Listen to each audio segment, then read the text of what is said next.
Hi there, this is Justin Krane, Certified Financial Planner Professional and founder of Krane Financial Solutions. Welcome to Money You Got This. So how can you really live? How?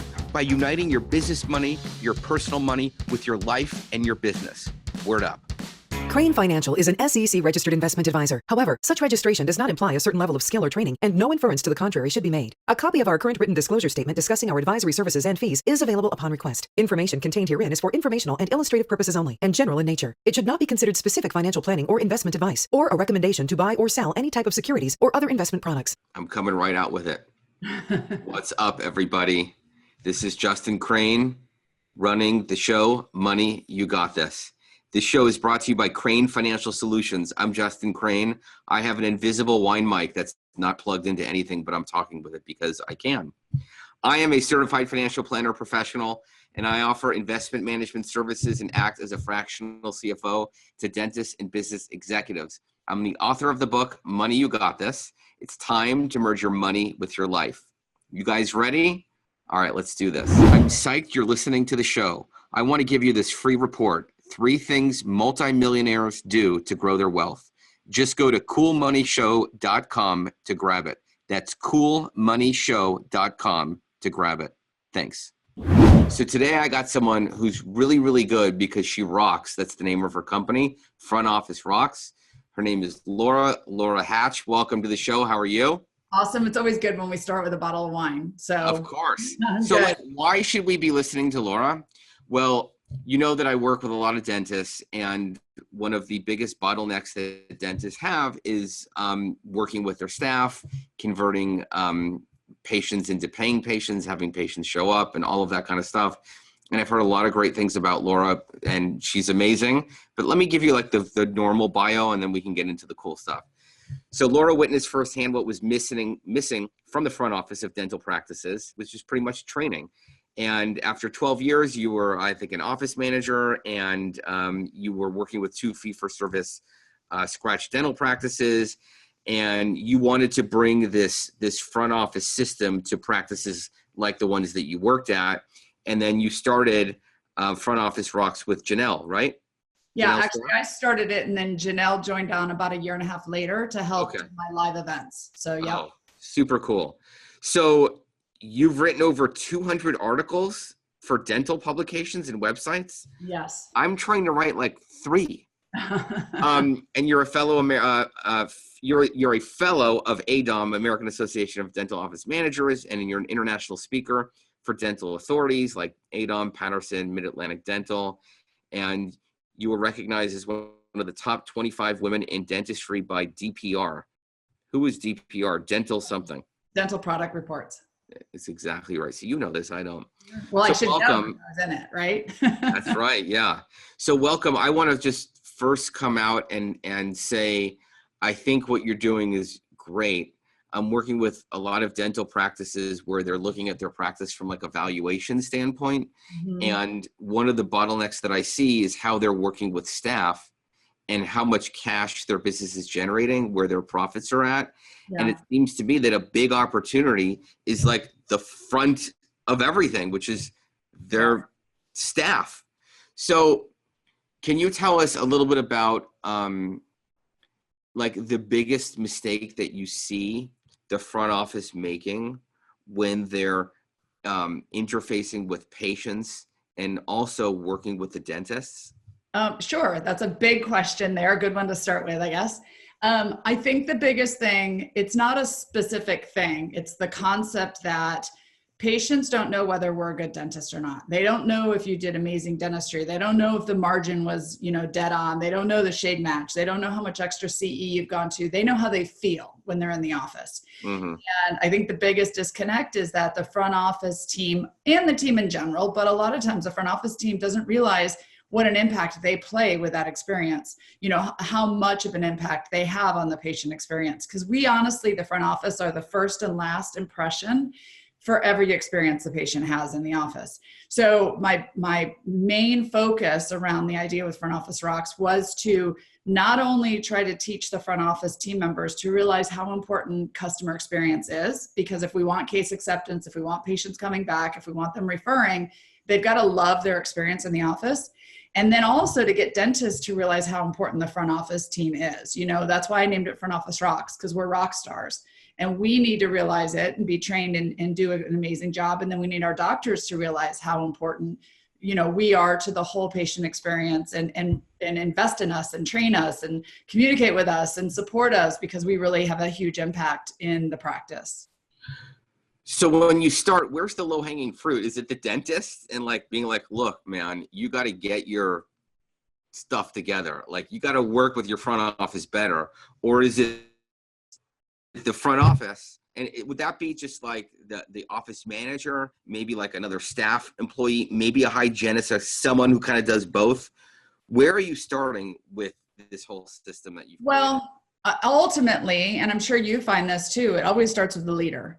So it really starts with the dentist. I think that the dentist understanding not only the importance of how, the front office, what an impact we have in everything with the office and the patients, but then also that dentists don't really invest in their teams enough. They don't invest in training enough. They don't invest in giving back to their teams enough. They're very focused on clinical CE. They're very focused on getting their training. I mean, the name of my book right here is Step Away from the Drill, because dentists want to fix their practice with production. And production's great, right? We all need that if we're going to make money. But ultimately, we're not going to increase our production if we don't invest in our team. And the biggest overhead that most offices have is in payroll, yet we're not investing in that. We're not in there. So I would say that the first thing is to change the mindset of the owner, to realize that nowadays education is so easy. I mean, my platform's 100% online. You don't have to send your team to a course. You don't have to spend money in airfare. You can spend $149 a month and watch videos online. There's really no excuse. But it really starts with the change of the thought process from the dentist and realizing how vital their team is. I think a lot of times dentists, they put their name on the wall and they say that the team works for me, but I find a lot of times dentists ultimately work for the team. They don't know what's going on in front. They don't know what the team should be saying. They don't know the numbers. They don't know how to read the reports. They don't know how to communicate with their team. And if we can change that dynamic and realize that the leader leads the organization and the team will come along. If you've got an amazing team, they want this, but you really got to start, I think, at the top. I love it. So let's drill into the one word you said 6 times, which is in my wheelhouse. But I want to go down a rabbit hole because I think it's a good one. You said the word, do you remember the word you said? I said leader, team, overhead, invest. Yes, invest. Invest. Yes. Okay. So I love it. What does invest mean to you?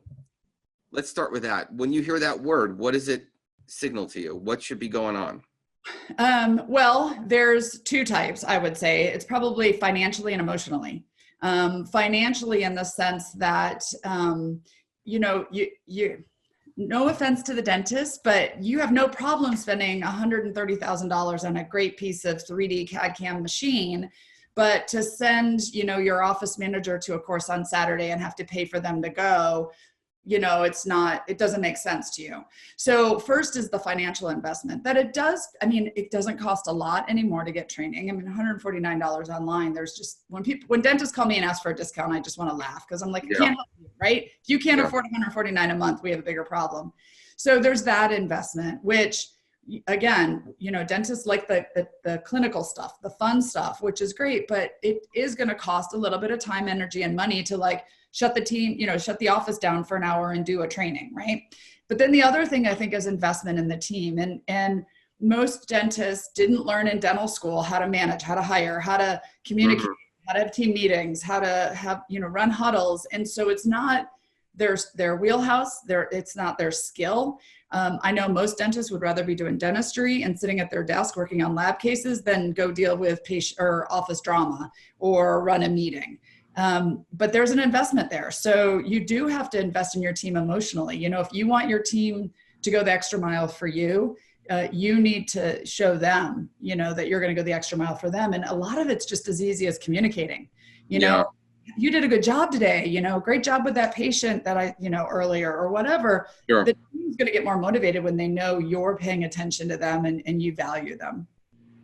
Yeah, I would think that, well, from my experience, when I see the dentist invest, they're thinking of it like an ROI, like, okay, I'm going to invest this. What am I going to make off of it? Like a real estate deal or some mutual fund or whatever.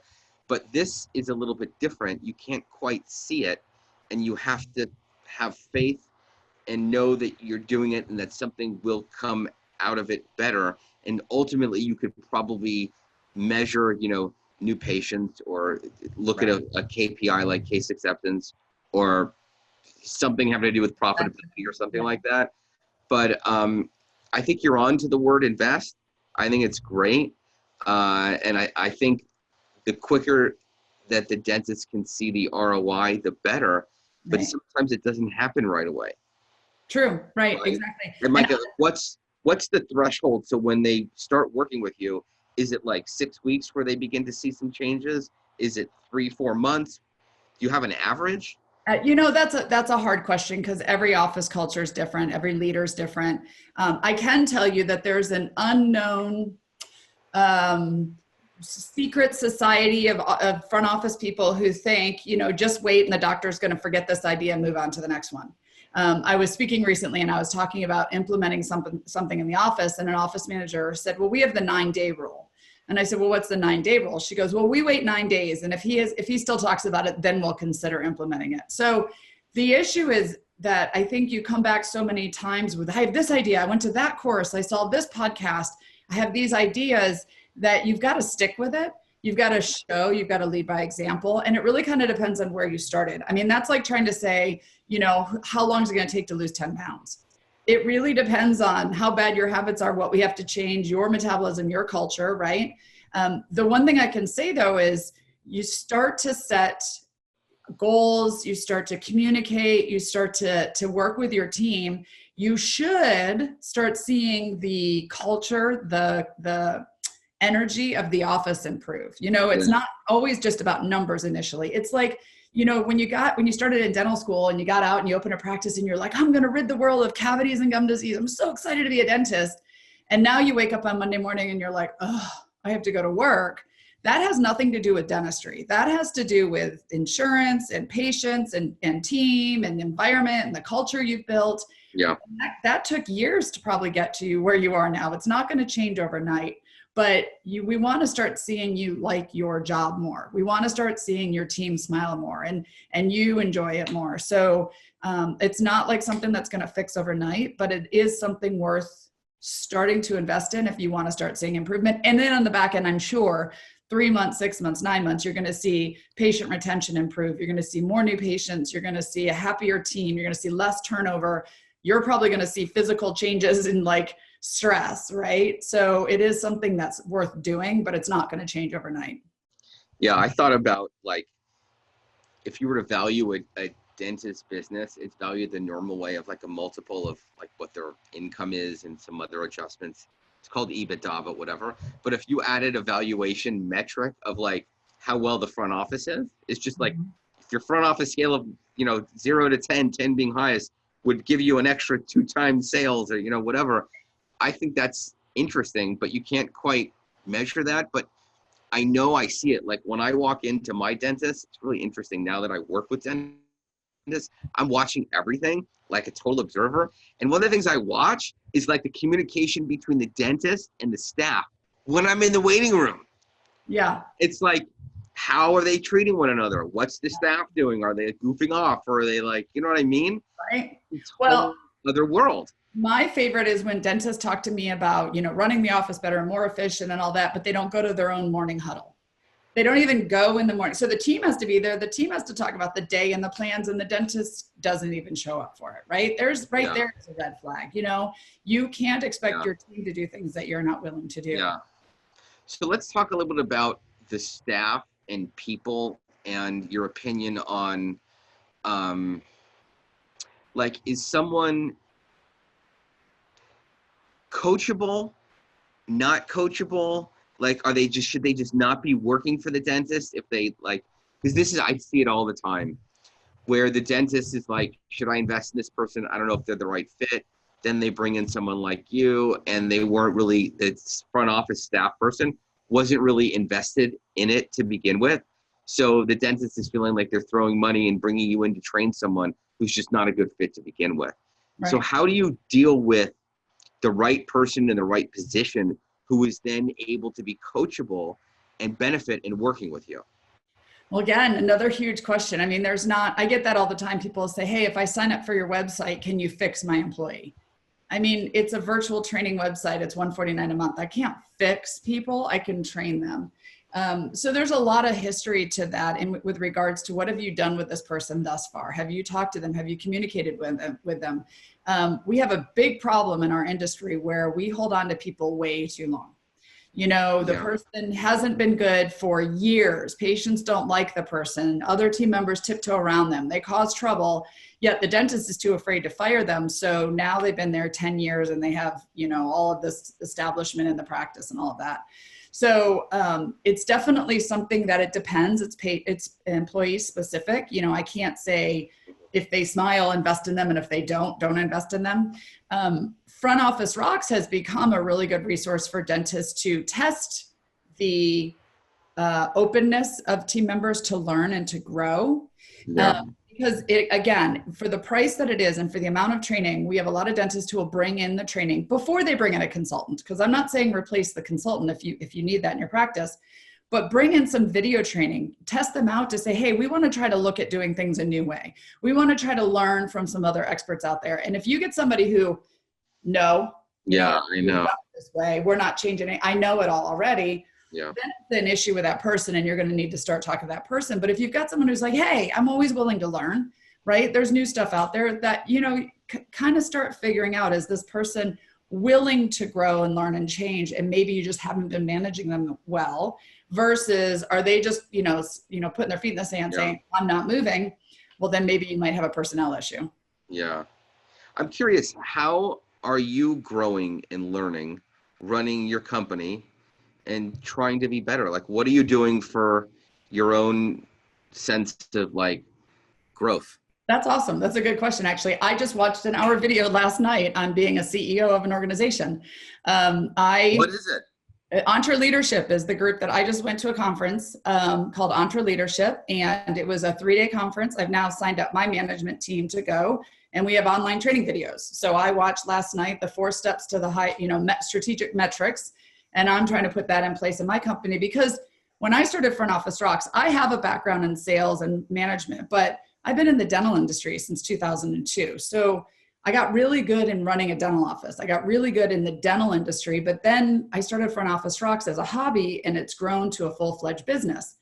I didn't realize I was going to be running a business. I have, 16 people on my team. So now all of a sudden it's a whole nother level, and I got a really good problem, right? And I know how to run an office, but now I got to make sure I'm running my business the right way. So I'm out there learning and growing. I'm in a advisory board I meet with once a month with other people in other industries, where we just talk about ideas in our business and what they're doing so we can learn from each other. I'm doing video training. I'm going to conferences, and I'm going to see all the best speakers in our industry to keep up with the latest and greatest for our industry. So you got to, because if you're not always learning, if you think you know it all, you can't learn anything, right? And I'm the first one in our industry, I think, to have a full-fledged front office video-based training.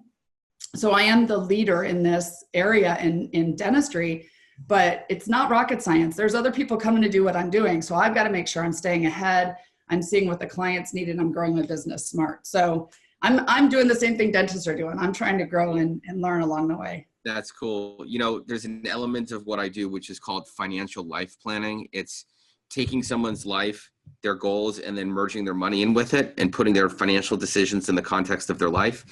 And my 2 employees, I'm like, why do I not have them going to that conference and learning about it and wanting to grow? So I'm now going with them. We're going to go to Portland, and we're going to do it all together. Right. And it's a big investment for me to make, because it's like a 3-day conference with airfare and food and hotel rooms and all this ancillary cockamamie stuff.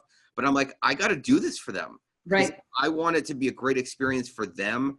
I want to learn again, and I need to lead by example, but also bringing them in. And I'm like, you know what? I got to do stuff like this. Well, I think that the reason I'm doing it is because when it was me and 4 or 5 people, I could explain to them my thoughts. I could I could manage the culture. I could tell them what's going on. But now with 16, there's like it's an org board, you know, and I talk to dentists who talk about wanting a second location or wanting multiple locations. And I'm like, okay, do you have your first location running well? And do you have a good number two who's going to be able to manage that when you go over and open the next office? Like, are you thinking like a business person, or are you just seeing other dentists who've been successful and you're trying to go do that? Yeah. Once you've gone from one location to two, now you're a full-fledged business, and you know, one of them's going to suffer if you don't know what you're doing managing two offices. Can you talk a little bit about systems? Like, do you talk about that in your videos? Do you believe in systems? Are they good? Are they bad? Are some right, some wrong? For sure. I think one of my biggest focuses the last couple of years is about retention, patient retention, because so many dentists are about new patients. We need more new patients, which I know we do, but most dental offices are actually shrinking because we're losing more patients on the back end, out of the back door, than we're getting in the front.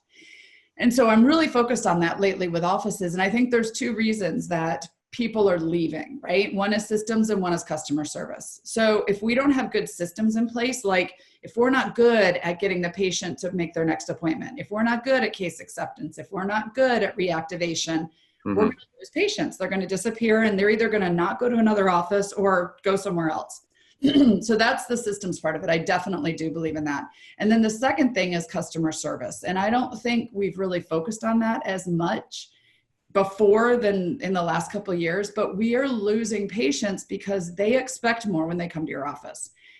You know, we can't just hang a shingle outside and say, oh, we're a dentist, come on in, and just be a healthcare provider. We need to up our customer service game, because if we want to keep our patients and we want them to accept more dentistry, they're looking for a place that they want to spend the money, where they feel like they deserve, you know, you deserve their business.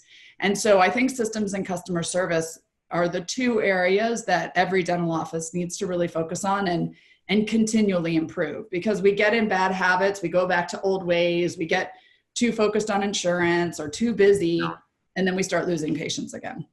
So on the retention aspect of looking at that, does your company measure that for the dentist, or are you pulling the data from, like, you know, an EagleSoft or a Dentrix, or are you providing that? How are you doing retention? Yeah, so we don't provide it. I mean, our website's $149 a month, and I'm focused on training, but I work with companies like Dental Intel is a big company that I've been working with, because EagleSoft and Dentrix and the practice management softwares are great, right? They're good for what they do, but they don't really show a dentist and an office manager how the business is doing. They don't show things like retention. They don't show things like how many patients are you losing next month if you don't reactivate them. So now there's so many metric software companies out there, like I said, I work with Dental Intel, that can show the office, here's where you're great, and here's where you guys are really missing the mark, and where you need to improve. And then what I do is I take those numbers and I tie them with my videos and say, here's the numbers, here's the videos, let's try to improve that number. Because I had a friend who, they were filling out their numbers one night of how they were doing that day. And I said, how did you guys do with reappointment for their next appointment? And they only did 60%. And I said, what's your goal? And they said 95. And I said, okay, well, what do you do with this number when you write it down? They said, we fax it to our consultant. And I said, okay, well, then what do you do with it after that? And they said, we put it in a binder. Yeah. And I said, what do you do with it after that? And they say, we talk about it when the consultant comes next quarter. And I'm like, well, what's the point of tracking a number if you're not going to try to improve it? So I'm very big on, let's find your numbers, whatever it is, however you find them, and then let's figure out ways to help improve them. And you can't improve everything at once. You cannot go in and change the world overnight. Pick one or two things that's important to you and then focus on that, train your team, and then help them improve those numbers. I love that, Laura. That is so cool, because I look at financial statements. By the way, I'm like doing a deep dive with Dental Intel. I'm going to go to their conference, I think in the fall. I'll see you there. Yeah. Cool. And I love what they're doing and their story. And I also love what you talked about focus, because I think a lot of times, if we have too many things going on, it's hard to focus on one thing and see it through the whole way. Right. I do a lot of that too. Like, we might just focus on one thing, which might just be staff expense as a percentage of sales, or a specific profit margin that the dentist wants to hit. So I love the focus thing. And I love what you're talking about pick one thing, really work it and own it. And then once you get that number where you want it, then Right. maintain it, but then move on to the next thing. Right. Well, because one of the things that I talk about when doctors get dental intel, because like I said, I work with them. If they come back and they bring it to their team and they go, here's all the things that we aren't good at, we have to fix. The team again is going to do that. Nope, sorry, I'm not doing it. Right. Mm-hmm. But if you come back and you point out something you are good at, because there are things that you're doing well, right? So here's something, guys, we are really good at. Good job. Keep it up. That's that whole investing in your team. But here's one thing that I really want to focus on for the next quarter, right? So let's figure out how we can do that. Your team's going to buy in more than if you come at them and say, everything's broken, we've got to fix it all. Yeah. So what is your one number that you're focusing on right now? For for front office rocks? Yeah. Oh, for sure. Well, I would definitely say active clients. I mean, I've had thousands of active clients over the years, but we have no contract. So people come and go depending on what their office needs are and all of that. And I've been grassroots, still kind of grassroots. I'm just starting to do marketing and got a booth this year, but really it's just been word of mouth. So for me, I started this sort of as a hobby. I was like, I have some ideas, let's see what happens. And then we got to 50 clients and we got to 100 clients. And I'm like, hold on, there's actually something that people like out of this. And now I'm just trying to continue to add new content. We've added back office training now. So we have training for assistants and hygienists and teams. I'm bringing on other experts now. So I'm trying to find more and more value for offices so that they stay with us long-term. That's the whole goal, is we really want to become a resource for them. So my ultimate is watching how many clients that we have, sign up, because there's plenty of dental offices out there who can use the training. It's me just getting in front of them. So is it, when you're looking at active clients, are you focused on acquisition or retention? Both. Both. Yeah. And we just started focusing on retention about 1.5 years ago, because what we found was many of our dentists would sign up and then only stay on 1 to 3 months. And the reason that was, we would check their records. They weren't actually logging in. They weren't using the site. And it's like going and buying a new shiny tool at a dental meeting and then coming in and say, do this, and you never use it. It won't help you. My thought was we could just sign up and people would just start using it. And we need to handhold them a little bit more. So I've changed. I have customer service reps now. I have an onboarding manager. So now we're handholding the dentist and the team through that first 30 days to really get them using the site, because it is a cultural change to think about. Somebody has to go away from their desk or away from the operatory, go sit somewhere quiet and watch a video and learn in the office is just, there's just not enough time during the day in the dental office, right? So we have to change the priority and the importance of it, which is what we're doing. So I'm focused on getting new clients, but then also now trying to get them to stay longer by using the site.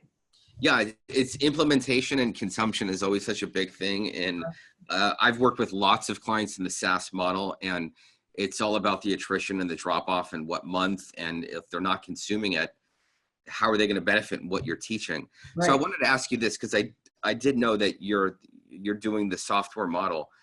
Have you thought about, or are you doing, where you're having 30 people just come to your office one day to like work with you offsite, or is your focus solely on recorded videos and all that stuff? I had to pick. So early on, I had about 12 different ways I was going to do this.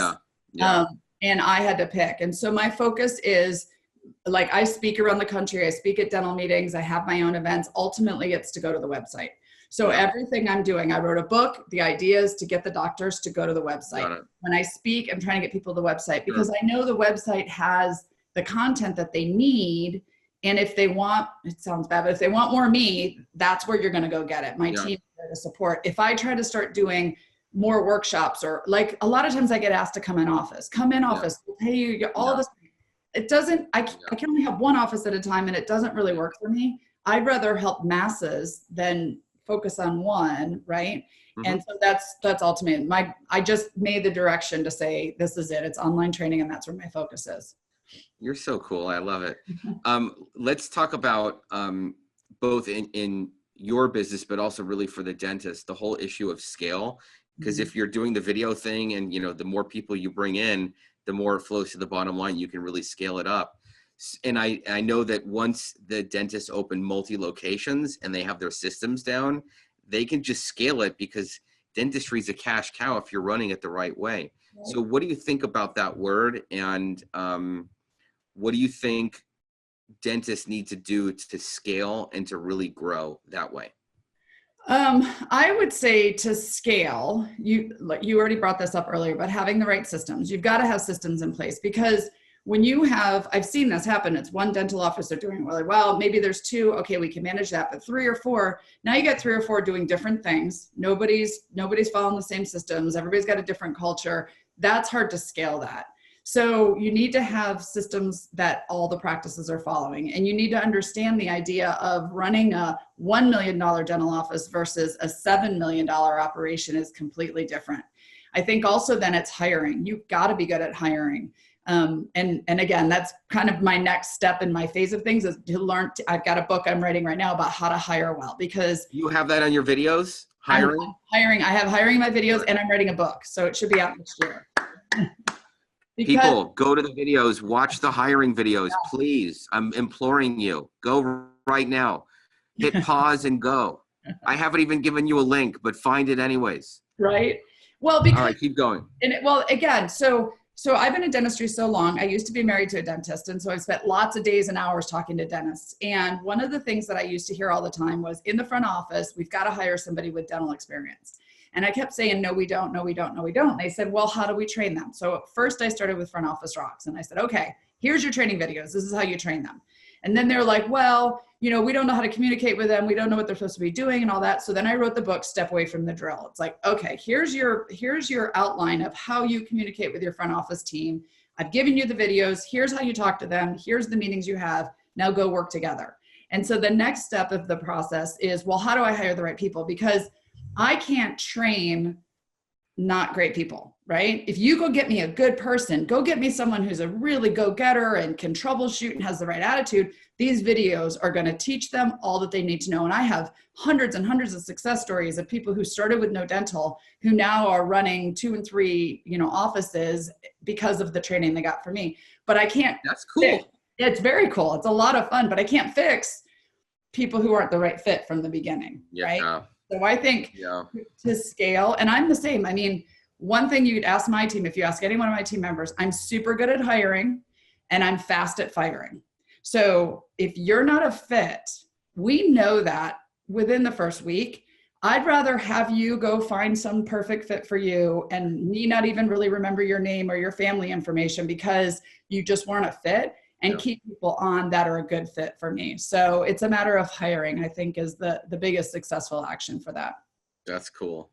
Can we talk just a little bit about marketing and then we'll wrap it up? I love marketing. I'm a CFP and a fractional CFO. I'm not a marketer, but I am a marketer. Yeah. But I like it with the numbers, and how it plays in, like what's the ROI on certain marketing initiatives. Right. So let's talk dentistry about this. Should the front office staff be the marketers of a dental practice? Because I get this question. I see it with the clients that I work with.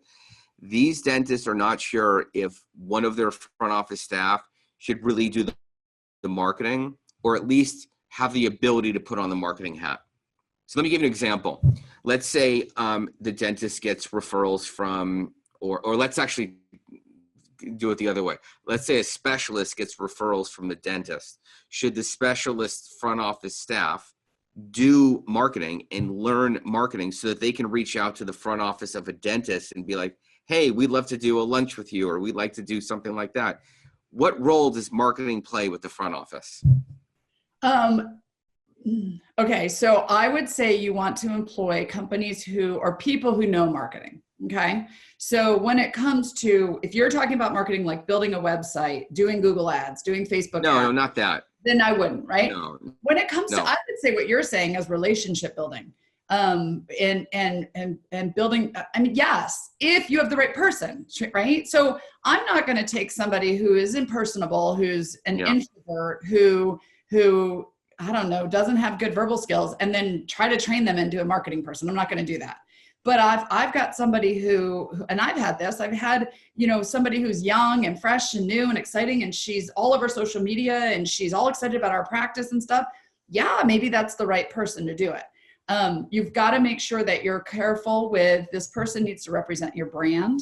Yeah. They need to represent you. They need to be the right fit. So a lot of it just depends. I know this sounds again about hiring and the right people, but it's about the right person. You can't Sure. take a square peg and put it in a round hole. Yeah. If you don't have that person on your team, then either you go find somebody or you find another way. But if you have the right person, yeah, I'm all for that. We had somebody internal in our office, and they did all the thank you for referrals. They worked with all the specialists. I mean, they did some of our social media, pictures of the team doing stuff in the office, and they were great at it. So it really just depends on if you have the right person. Cool. My final question, and then we'll call it a wrap. Now, you have 18,000 people working for you, right? Was that the number that you gave me? 18,000. 18,000. One day. How are you managing your own time in terms of like, what should I be doing? Where's my focus? How am I going to delegate this? How many days a week do I want to work? What's a priority? What's not? What can wait? All that.